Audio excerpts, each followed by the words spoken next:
കാലത്ത് ഏറ്റവും കൂടുതൽ ലോകത്ത് അറിയപ്പെടുന്ന ഒരു മലയാളിയാണ് മോഹൻലാൽ. അദ്ദേഹത്തിനെ പോലെ ഒരാളെ നിശിതമായി വിമർശിക്കുക, ലുക്കിനെ വിമർശിക്കുക, അല്ലെങ്കിൽ അഭിനയത്തിനെ വിമർശിക്കുക എന്നൊക്കെ പറഞ്ഞ ഒരു സധൈര്യം വിമർശിക്കുമ്പോൾ ഉള്ളിൽ ശരിക്കും എപ്പോഴും പേടിയുണ്ടാവും. ഇത്രയും ഫാൻ ഫോളോയിങ് ഉള്ള, ഇത്രയും മലയാളികൾ ഇഷ്ടപ്പെടുന്ന ഒരു വ്യക്തിയാണ് ഞാൻ വിമർശിക്കുന്നത്. അശ്വന്ത് ഗോക്കിന്റെ ബാല്യത്തിലും അശ്വന്ത് ഗോക്ക് എൻജോയ് ചെയ്ത സിനിമകൾ തന്നവരാണ് ഇവരെല്ലാം. അവരെയാണ് ഞാൻ വിമർശിക്കുന്നത്. ഇങ്ങനെ സംസാരിക്കേണ്ട ആവശ്യമില്ല എന്ന് അങ്ങനെ എപ്പോഴും ഒരു ഉൾഭയം തോന്നിയിട്ടുണ്ടോ? അല്ലെങ്കിൽ ഹലോ, ഇപ്പൊ പേടിക്കാത്ത ഞാൻ പേടിക്കേണ്ടാത്ത ഒരാളുണ്ടെങ്കിൽ ലാലേട്ടനായിരിക്കും. കാരണം ലാലേട്ടൻ അങ്ങനെ ഒരു അപാരമായിട്ടുള്ള ഒരു മനുഷ്യനില്ലേ ആസ് എ പേഴ്സൺ. ലാലേട്ടനല്ല ഉദ്ദേശിച്ചത്, ഫാൻസിനെ. ലാലേട്ടൻ ഒരു വ്യക്തിയാണെന്നുണ്ടെങ്കിൽ അതിന്റെ കിടക്കുന്നുണ്ട്. അല്ല, അത് പ്രസ്ഥാനം കടന്നു കഴിഞ്ഞാലും ഈ ട്രൂ ഫാൻസിന് മനസ്സിലാവും എന്തുകൊണ്ടാണ് ഇത് വിമർശിക്കുന്നത്. കാരണം ഇതേ ഞാൻ തന്നെ ലാലേട്ടന്റെ എന്തെങ്കിലും ഒരു ചെറിയൊരു പോസിറ്റീവ് കിട്ടി കഴിഞ്ഞാൽ ഞാൻ തന്നെ എടുത്ത് കത്തിക്കാറുണ്ട്. കാരണം ഞാൻ ട്രൂ ലാലേട്ടൻ ഫാനാ.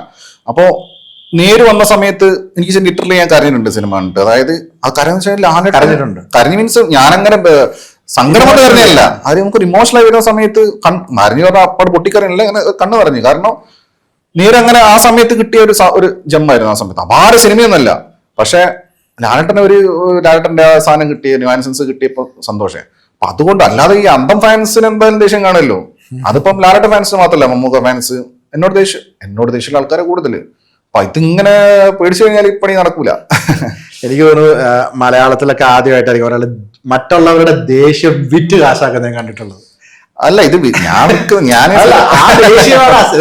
അശ്വന്തിന്റെ റിവ്യൂ കാണാൻ കയറുന്നത് ഇവൻ എന്താ പറഞ്ഞേക്കണത് പറയാൻ വേണ്ടിയിട്ട് ശത്രുക്കളായി മെജോറിറ്റി കാണാൻ ചിലപ്പോൾ കയറുന്നത്. പകുതിക്ക് മുകളിൽ ചിലപ്പോൾ അവരായിരിക്കും ഇവൻ എന്തായിരിക്കും നമ്മുടെ പറഞ്ഞ പറ്റി പറഞ്ഞേക്കണേ. അല്ല, അത് മനഃപൂർവ്വം വിറ്റ് കാശാക്കുന്നില്ല, കാശ് വരുന്നതാണ് സംഭവം. ഞാനതൊരു അലങ്കാരികമായി മനസ്സിലായി. ഈ അതുപോലെ റിവ്യൂ ചെയ്യുമ്പോൾ ഞാൻ ഒരുപാട് കണ്ടിട്ടുള്ളതാണ്. ഇപ്പം മോഹൻലാൽ എന്നൊരു പേര് പറയുമ്പോഴും എപ്പോഴും പറയും ഇങ്ങനെ മോഹൻലാൽ എന്ന് പറയും. ഡിക്യു എന്ന് പറയുമ്പോൾ തീർക്കാൻ പറ്റുന്നത് തീർക്കട എന്ന് പറയും. ഷൈൻ ഡോൺ എന്ന് പറയുമ്പോൾ ഇതിന്റെ ആവശ്യം എന്താണ്? അവരെ ശരിക്കും പേഴ്സണലി വ്യക്തിഗത ചെയ്യുന്നതല്ലേ? ഏതെങ്കിലും സിനിമകൾ അങ്ങനെ പറഞ്ഞിട്ടുണ്ടെങ്കിൽ മിമിക്രി കൂടെ നിരോധിക്കേണ്ടി വരും. കാരണം മിമിക്രിക്കാർ എന്താ കാണിക്കുന്നത്? മരിച്ചു ആൾക്കാരെ കാണിക്കുന്നുണ്ട്, ജയനയും സത്യനും. അവരെ കളിയാക്കുന്നില്ലല്ലോ.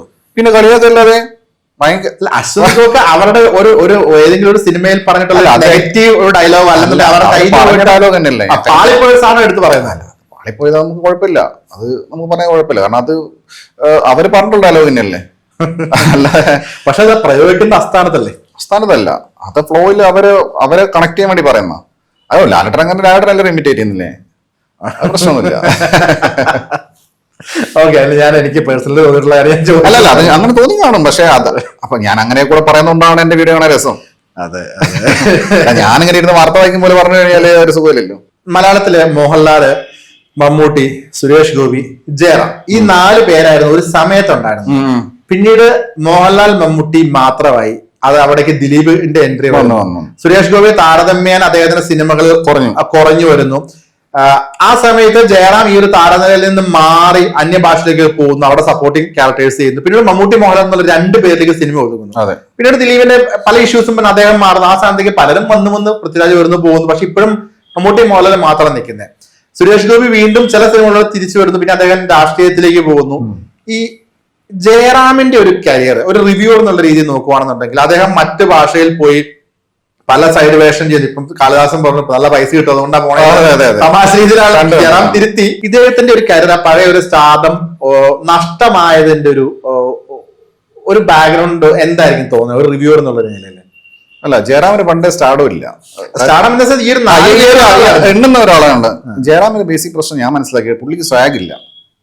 പുള്ളിക്ക് ഫാമിലി പടങ്ങള്, ഡ്രാമാറ്റിക് ആയിട്ടുള്ള സിനിമകള്, സ്റ്റോറി ഓറിയന്റഡ്, പിന്നെ ഓഫ് കോഴ്സ് കോമഡി, അത് പുള്ളി കിട്ടില്ല. അപ്പോൾ CID ഉണ്ണികൃഷ്ണൻ BA ഒക്കെ ഞാൻ ഇപ്പോൾ എടുത്ത് കാണാറുണ്ട്. പുള്ളിയുടെ പഴയ സിനിമകളൊക്കെ എനിക്ക് ഇഷ്ടം. മറ്റേ പുള്ളി പളനിയിലെ മറ്റേ അതിന് പുള്ളി ഫിറ്റ് ആയിരുന്നു. പുള്ളിക്ക് ടൈലർ മെയ്ഡ് റോൾസ് ആയിരുന്നു അതൊക്കെ. പുള്ളി കിട്ടലായിട്ട് ചെയ്യുകയും ചെയ്യും, കൈനിട്ടും ചെയ്യും. പിന്നെ ദിലീപിന് എൻട്രി വന്നതോടെ ദിലീപിന് ജയറാമില്ലാത്തൊരു സംഭവമുണ്ട്, സ്വാഗ്. ജയറാമിന്റെ പഴയ സിനിമകൾ ഇപ്പോൾ എടുത്ത് നോക്കിയാൽ മതി, പുള്ളി സ്വാഗ് കാണിക്കുന്ന സമയത്ത് അങ്ങ് സുഖമില്ല. സ്ക്രീൻഷോട്ട് അടിച്ചാൽ പണി പാടും.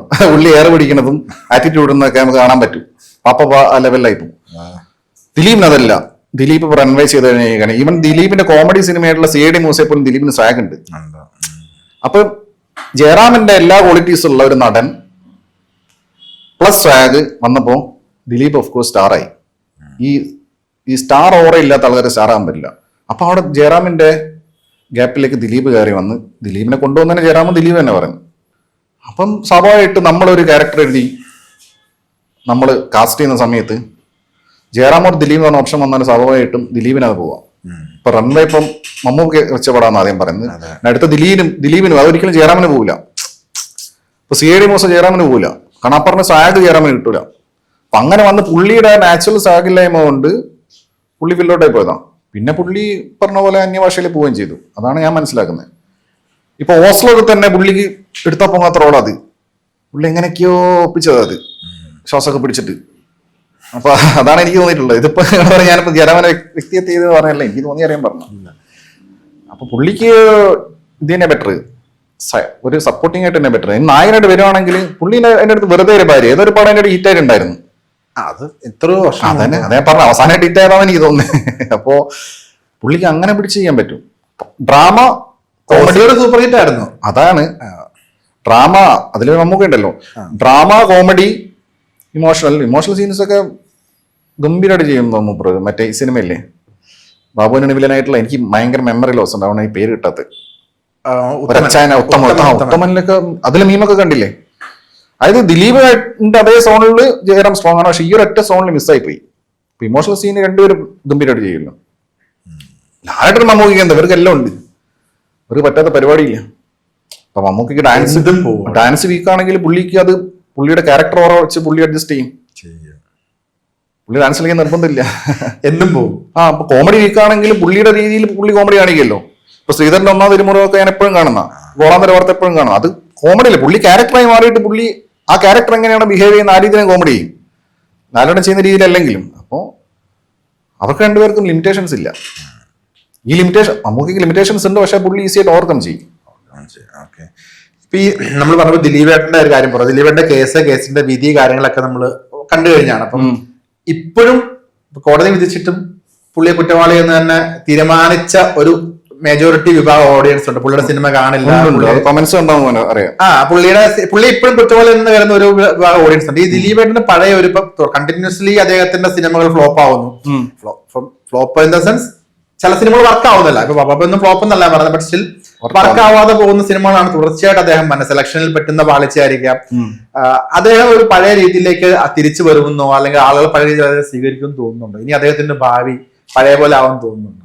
അങ്ങനെ ആരെങ്കിലും ആയിട്ട് കൊളാബ് ചെയ്യണം. അങ്ങനത്തെ ക്രിയേറ്റേഴ്സ് ഇപ്പം തരുൺമൂർത്തി ദിലീപായിട്ട് കൊളാബ് ചെയ്യുന്ന എനിക്കറിയില്ല. കമൽനീര് ദിലീപായിട്ട് കൊളാബ് ചെയ്യോ, അല്ലെങ്കിൽ ദിലീഷ് പോത്തൻ കൊളാബ് ചെയ്യോ? നമുക്ക് എഴുതി ഒപ്പിടാൻ പറ്റുന്ന ഡയറക്ടേഴ്സ് അല്ലേ ഇവര്. അപ്പം കൊളാബ് വരണം. അല്ലാതെ ദിലീപിനെ വേണ്ടിയിട്ട് ഏതെങ്കിലും ഇപ്പൊ കഴിഞ്ഞ ബബ്ബ എഴുതിയ പോലെ ഏതെങ്കിലും രണ്ട് പിള്ളേരെ കൊണ്ടുവന്നിട്ട് അത് എഴുതിയിട്ട് കാര്യമില്ല. അത് അത്ര ഇപ്പം സത്യനന്ദിക്കാടിന്റെ മകൻ പുള്ളി ഇപ്പൊ ദിലീപിനെ വെച്ച് പടം ചെയ്യുമോ എനിക്കറിയില്ല. അപ്പൊ അങ്ങനെയുള്ള നമുക്ക് അത്രയും വിശ്വാസമുള്ള ഒരു ഡയറക്ടർ പടം വരണം. അല്ലാണ്ട് ദിലീപേട്ടന്റെ പടം എന്ന് പറഞ്ഞിട്ട് ആൾക്കാർ പോകുന്ന ഒരു സിറ്റുവേഷനിൽ എപ്പോഴുള്ളത്. ഡയറക്ടർ പടം വരണം. ഇതിൽ തന്നെ ലാലേട്ടനെ കൊണ്ടുവന്നുണ്ടോ മുമ്പാണ് ആൾക്കാർ പോയത്. ഫസ്റ്റ് ദിവസം ഇത്ര ആൾക്കാർ പോയത്. അതെ, ദിലീപേട്ടന്റെ സ്റ്റാൻഡ് ലോൺ സിനിമ ആയിരുന്നെങ്കിൽ അത്ര ഹൈപ്പ് അതിന് കിട്ടൂല. അപ്പം അങ്ങനെയുള്ള കൊളാബ് വരണം. പക്ഷെ അത്ര ആളുകള് ദിലീപേട്ടൻ കുറ്റക്കാരനല്ലാന്ന് വിധിച്ചിട്ടും കൊളാബ് അത് പണ്ട് ചെയ്ത ആൾക്കാർ, ഇവരൊക്കെ ദിലീപേട്ടൻ വെച്ച് പണം ചെയ്ത ആൾക്കാരാണല്ലോ. എടുക്കാൻ വില്ലിങ് ആവുന്നില്ല. അതെന്തുകൊണ്ടാവാത്തതെന്നുള്ള ഒരു സോഷ്യോ പൊളിറ്റിക്കൽ സിനാരിയോ ഉണ്ടായിരിക്കാം. പുള്ളിക്ക് അഭിനയിക്കാൻ അറിയത്തുണ്ടല്ലോ. ഇനിയിപ്പോ പണ്ടത്തെ ഫീൽഡ് ഔട്ട് ആയ ഡയറക്ടേഴ്സ് ഇനിയിപ്പോ ചെയ്തിട്ടും കാര്യമില്ല. ഞാൻ പറഞ്ഞു ഇപ്പോഴുള്ള ഈ പറഞ്ഞ ഡയറക്ടർ സെറ്റ് ഓഫ് ഡയറക്ടേഴ്സ് ഇപ്പൊ അൻവർ റഷീദ് ഇപ്പം ദിലീപേട്ടൻ വെച്ച് പടം തയ്യാറാവും. അവരെല്ലാരും അവരുടെ ഒരു ക്ലോസ് സർക്കിളിൽ വെച്ചിട്ടാണ് കൂടുതലും കഥകൾ ആലോചിക്കുകയും. അപ്പൊ ആ സർക്കിള് എന്ന് പറഞ്ഞാൽ അതിൽ നിന്ന് വരുന്ന കോമഡിയും അതിൽ നിന്ന് വരുന്ന ഡ്രാമയും പരിപാടിയൊക്കെ തന്നെ ഇപ്പം വർക്കാവൂല.